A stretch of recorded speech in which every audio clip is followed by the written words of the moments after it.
This is Andi Purewal for Boxing News. I'm joined by boxing royalty in Claressa Shields here in Manchester. Claressa, good to see you. You're fresh off your flight. How are you enjoying Manchester these few hours you've been here so far? I took me a nice nap. I took a shower. I seen Franchon, so I'm all good.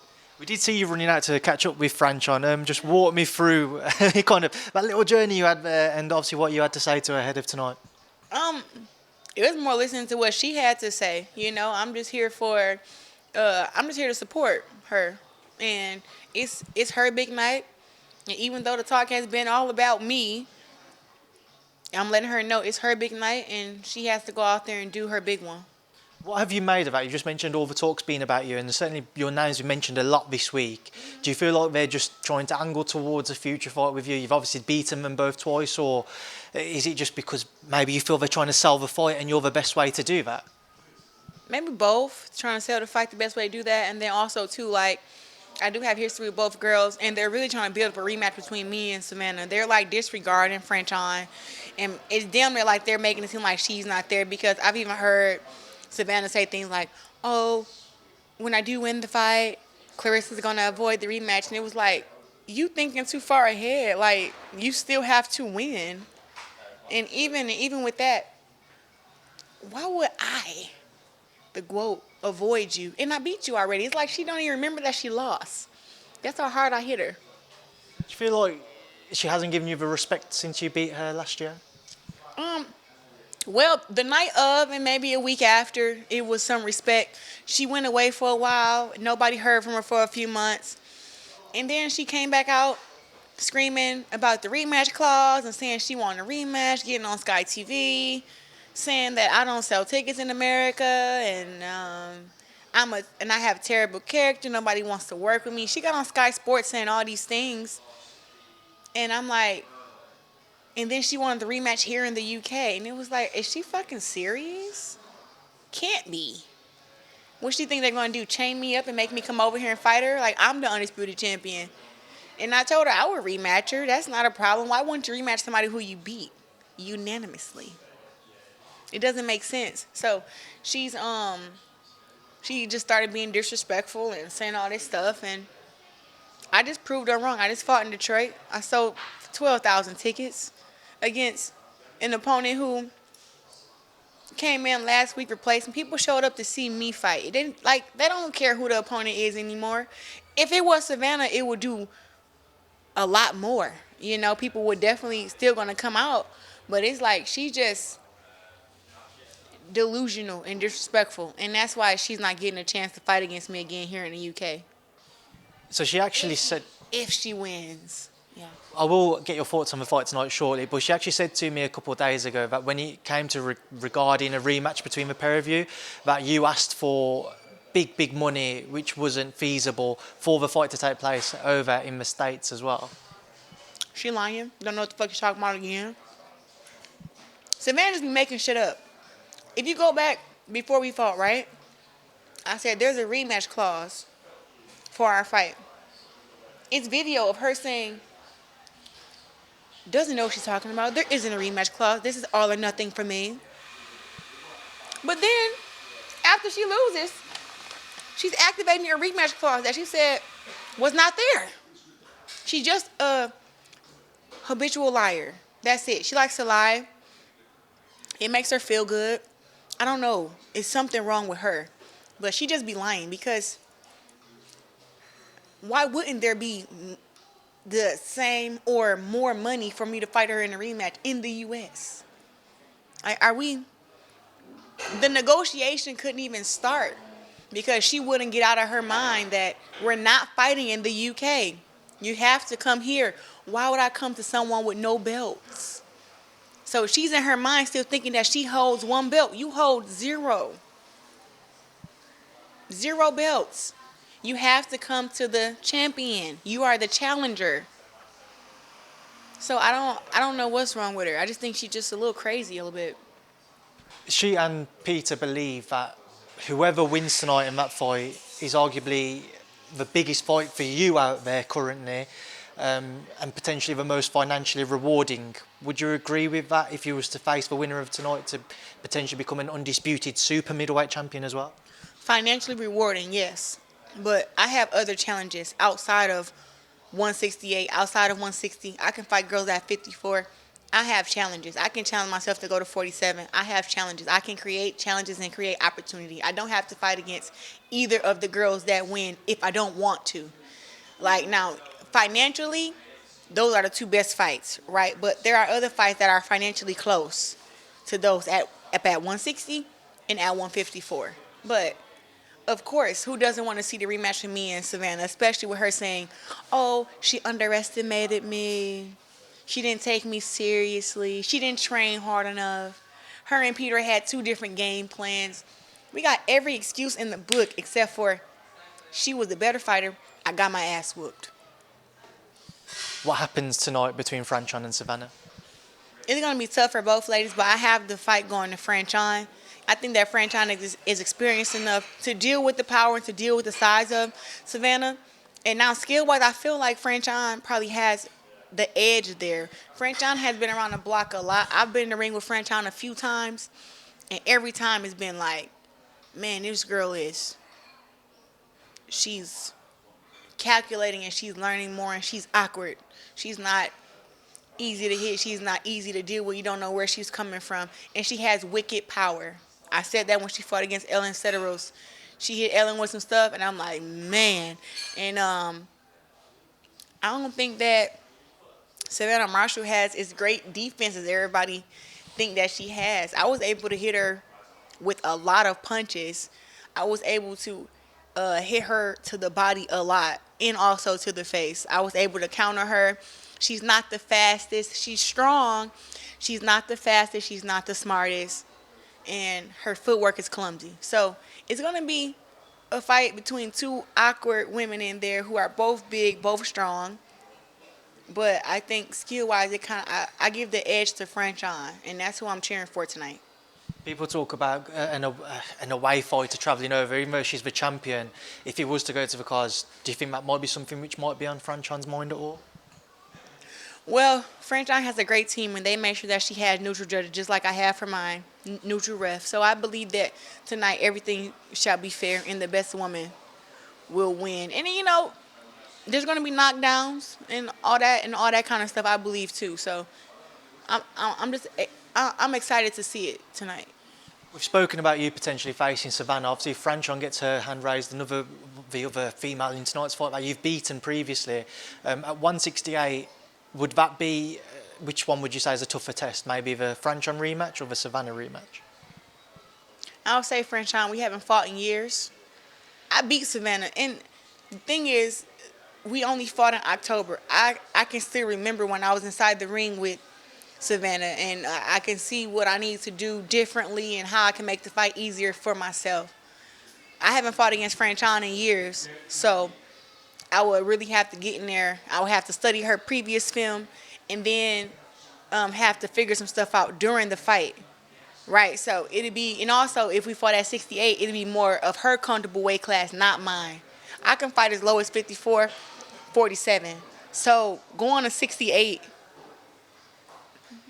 could be a little challenging because the girls are so much bigger than me. But I think I carry it well. My weight can fluctuate, and I get in camp and build strength or build muscle or whatever I need.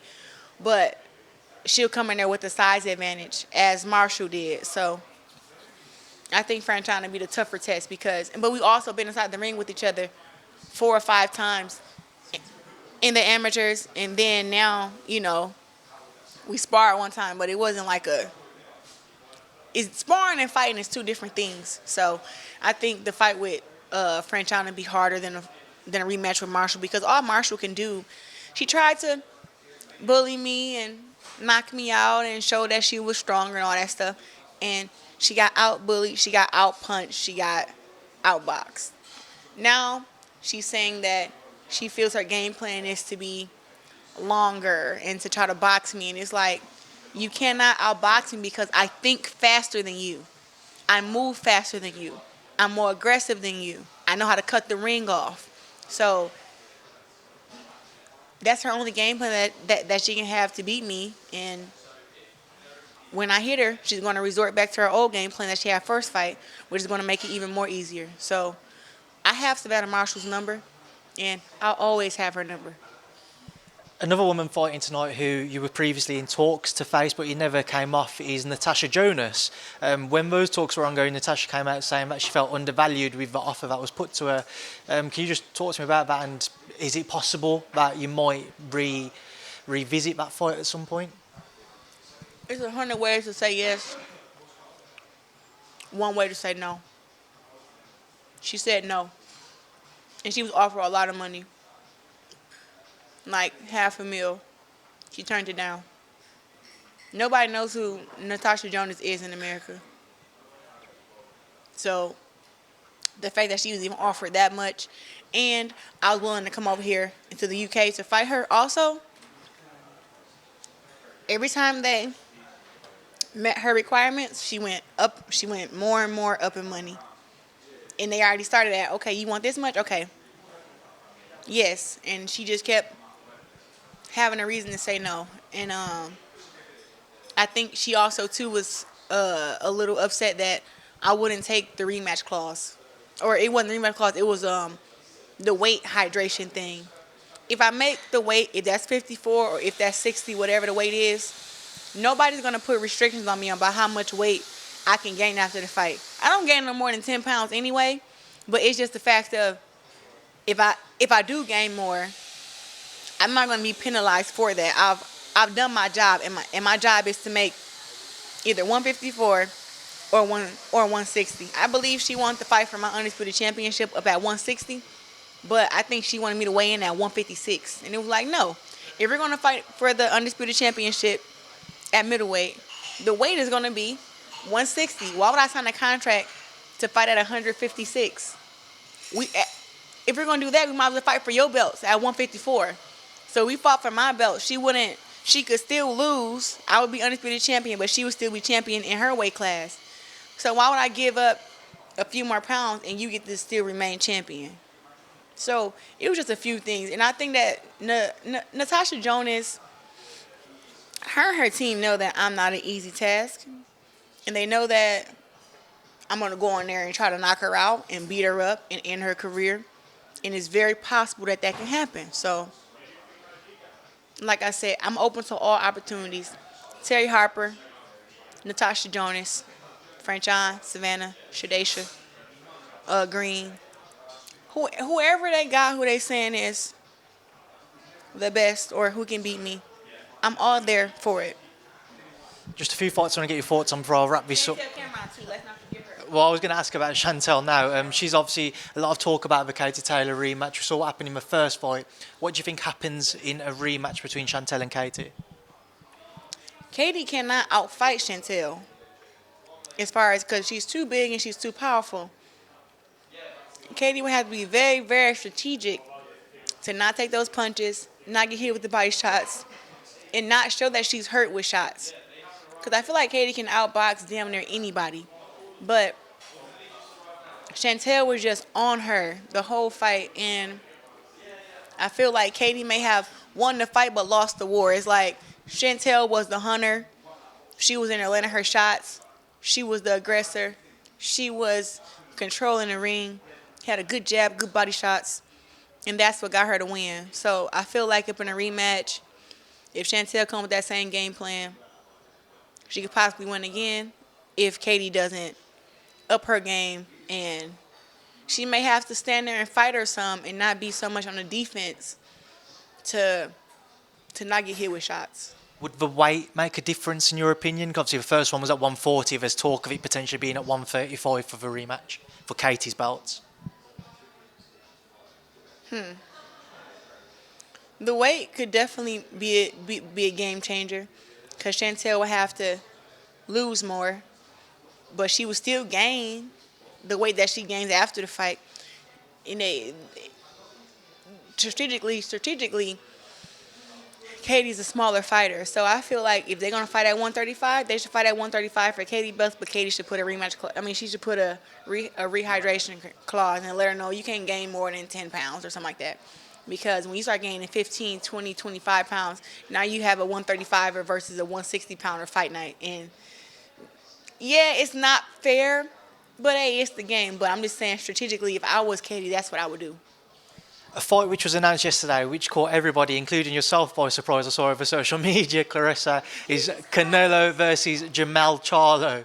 Talk to me about what went through your mind when you saw that, and how do you rate Jamal's chances up at 168 against Canelo? Well, one, I was like, these fucking box people just can't get it right. It's Jamal at first. And then I'm like, hold on, Jamal isn't undisputed. So I'm like, hold on, it's really Jermell? And as I start doing my research, I'm like, when I look at the weight class, I'm like, this is terrible because he fights at 54. Now he's jumping to 68. And Canelo has fought as high as 165. But honestly, if Big Charlo would have fought against Canelo, I feel like the size would have been more even. But I feel like Jermell has the more skill to beat Canelo. It's just the size that bothers me. So I know Jermell will train hard and get his muscles up and everything. And I believe that Canelo has been on a slight decline. So it may be a tougher fight than what people are giving it to. I just know that weight classes matter. But, hey, if I can come over here and I can fight against a big girl as big as Savannah Marshall and I can beat her, I believe that Jermell Charlo can beat Canelo off skill. He got power, and just that he's daring to be great. So I am backing Jermell Charlo against the great Canelo. And then another fight we've got to look forward to at the end of this month, Terence Crawford and Errol Spence Jr. You'll be there. But what is your mind telling you about this fight? Because it's split and it's divided opinion throughout the boxing industry. It's the same way here. I don't know. I can't give you a prediction if it's Crawford, if it's Spence. I don't know. I just know that it's going to be a great fight. I've been in a gym with both guys. I've watched them spar. I've seen them train.